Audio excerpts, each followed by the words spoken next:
This is Kim Meyer, host of Choose to Rise. Thanks for listening to the following broadcast on Public House Media.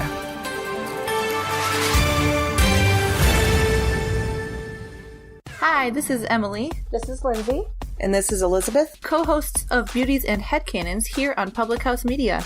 Thanks for listening to the following broadcast on Public House Media. Once you are done with this episode, we hope you'll come check out our show, Beauties and Headcanons, where we talk nerdy to you about fandoms, fan fiction, and all pop culture for nerds that you can think of. A new show comes out every Friday. Don't forget to subscribe on iTunes so you never miss an episode of Beauties and Headcanons. Thanks again for checking out the following broadcast on Public House Media.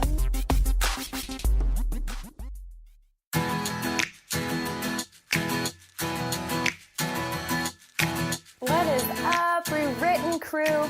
It's Julianne Condia coming at you live from Northern California. I hope that you all are having a wonderful week and life is good. I was thinking about life is just such a crazy roller coaster. I'm reading through the book of Psalms and I just think about David and how up and down he is with his emotions. And I just thought it's so repetitive. And then I asked God to really work in my heart while reading through the Psalms. And then it hit me and I realized this is life. The ebbs and flows, the peaks and the valleys, the emotional roller coaster of feeling awesome and then feeling fearful, or praising God and then frustrated that people are against you and you're struggling in the world and you're struggling to find identity in the world. And it's just been really speaking to me and just really thinking about how life is just crazy. And you, friend, might be coming up with some big decisions that frighten you, decisions that you're just feeling so uncertain about. And a human basic need is certainty and uncertainty. I think uncertainty can be really tough of what are we going to do next? How are we going to get this house? Should we start to try to have children? Or we're trying to have children and we can't. What do we do? What does our future look like? I don't think we prepare for such things of the uncertainty in life. We have this plan. We're told and molded as we grow up that you go to school, you go to college, you get your degree, you get your dream job that you stick with and stay with forever until retirement. You get married, and then you have kids, and life is a happy fairy tale. And what you start to discover in life is that it's not like that, and you're fighting against that of what you think life should be and where you think you should be to where you actually are. And I think you're right where you are supposed to be. That maybe right now, the season that you're in is shaping you, molding you, preparing you, and setting you up for decisions in the future. That where you are right now is giving you a space to learn and develop. Because to achieve anything and to achieve any worthy goal or life circumstance, I think it all comes down to taking risks and just making the choices. And sometimes we base so many of our decisions off of fear. I read that if you risk failure, if you try something bold because you might miss it, but you also risk failure if you stand still and don't try anything new. In this book, Failing Forward, it's talked about where there's the don't dare try it people, where the people who are so afraid of just going for it, they're the ones that second guess everything, overthink everything. And this is the list of really what they're like, is that they resist opportunities. They rationalize their responsibilities. They rehearse the impossibilities. Ooh. They rain on enthusiasm. They review their inadequacies. How many of you have done that? They recoil at the failure of others. See, look what happened to so-and-so when they did that. I've been there. They reject the personal cost involved. They replace goals with pleasure. That is a big one. I was just sharing that with my team, that people replace goals with pleasure, meaning instead of working out, they watch Netflix. Instead of going on a weekly date night, they're scrolling social media on the couch next to their spouse. They replace goals with pleasure. That's true. They rejoice that they have not failed. They rest before they finish. They resist leadership. They remain unchanged. They replay the problems. They rethink their commitment. And then they reverse their decision. They were going to do it. Yes, we're going to try for a baby. And then you start to think about how scary that actually is. And then you reverse the decision and change your mind.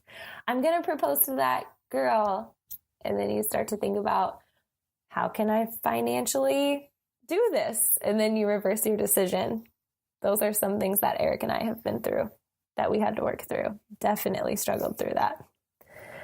But there's the don't dare miss it people, where they find opportunities, they finish their responsibilities, they feed on impossibilities, they fan the flame of enthusiasm, they face their inadequacies. That's hard, but it's good to do. They figure out why others failed. They finance the cost into their lifestyle. They just make it work. Can you just trust that you'll find a way to make it work? I live in Silicon Valley. You just find a way to make it work here. They find pleasure in the goal. They finish before they rest. They follow leaders. They force change. They fish for solutions. They fulfill their commitments. And they finalize their decision. And they just do it. If you want to increase your odds of success, you have to take the chances. I think about that with starting my business. And I just remember I was 35 pounds heavier, exhausted, burnt out, underpaid. And if I would have not made the decision to go for self-care, I think I would still be feeling the same way I was feeling 4.5 years ago, of pumped full of anxiety and stress and overwhelm. And I didn't want to stay the same. And I took a chance and I made the decision and I figured it out. Was it easy? No, I hated fitness. I didn't know how to take care of myself. I knew how to take care of everybody else.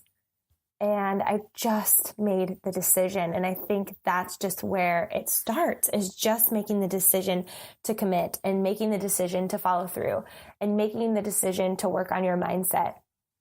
And then over time, I got better and I lost 35 pounds. I felt empowered. I had more energy. I had more pep in my step. And then 1.5 years in, I decided I want to do this full time. And I took a chance, and I took a chance and a leap that went into uncertainty. It was so scary. I look back and think, how did I do that? Well, I just did, because I just made the decision. I committed. And then now, being out of the classroom for 3 years, doing what I love, never hating my work. I think that is something that I don't take for granted, is that I don't get bored with it. I find so much creativity and joy. It can be stressful, yes, I guess in a way, and hard for sure. But I just find so much joy in my work. And I think people miss that in life, and it makes me so sad. But I was just thinking about, man, to get to this point, to where I am today, was because I made a decision and took action and took a chance and took a risk.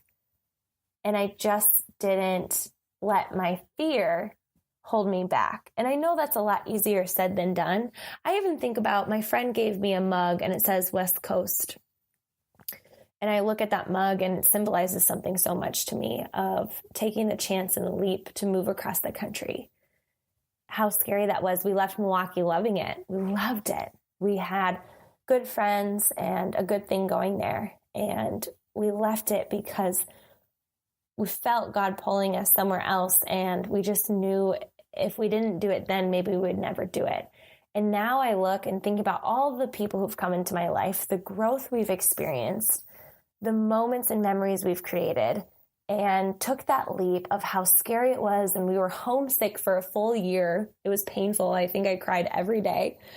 And then we just stuck it out. We stayed and stayed and stayed. We stayed planted and rooted and trusted that we would grow through this. And now I look back, being here almost 3 years in Silicon Valley, and how much life and change and beauty that has come into our life because of making that choice. That was so scary. That was so uncertain. We didn't know anyone, and we just decided to do it. And I think that's just what life is. Sometimes we want to play it safe, have all of our ducks in a row, and maybe that's not what life is really meant to be like. And we fight that. We fight the conventional thinking of we do have to have everything. It's irresponsible if you don't have everything put together. But I think life is just a daring adventure. And I think you learn a lot. You learn about your grit. You learn about how strong you are as a person. You learn about all the amazing things you're capable of doing. And then you realize that success really just is all about taking small steps, but just choosing to take the step. Man, there's another quote. If there is no wind, row. I love that. Success takes hard work. The decisions we need to make are going to require work, grit, and trust. But you have the ability to do it, my friend. I really do believe that. And if you're struggling with decision making right now, you're on my heart. I think we all have to deal with decision making, but maybe what you need to hear is just leap. Just go for it. Are you afraid of failing? Like, are you afraid of being embarrassed? What is your greatest fear with taking this leap? I think moving to Silicon Valley, it was, we're going to go bankrupt. I said that to Eric, and now I look back and laugh at that. That didn't even make sense when you write that down. But say we did, would that still be the end of the world? No, it wouldn't. It didn't happen, but it wouldn't be the end of the world if it did. Sometimes our fears are so irrational and play the decision maker in our hearts, and it shouldn't. So friend, take the leap, whatever it is. Let me know what it is. I can't wait to hear. Thanks for tuning in to Rewritten. Public House Media, thank you for supporting this podcast. You could screenshot this, upload it to your Instagram at Julianne Candia, tag me. I want to check it out. I cannot wait. Share it with a friend. Let me know how this spoke to you. Thank you so much for listening. Tune in next week.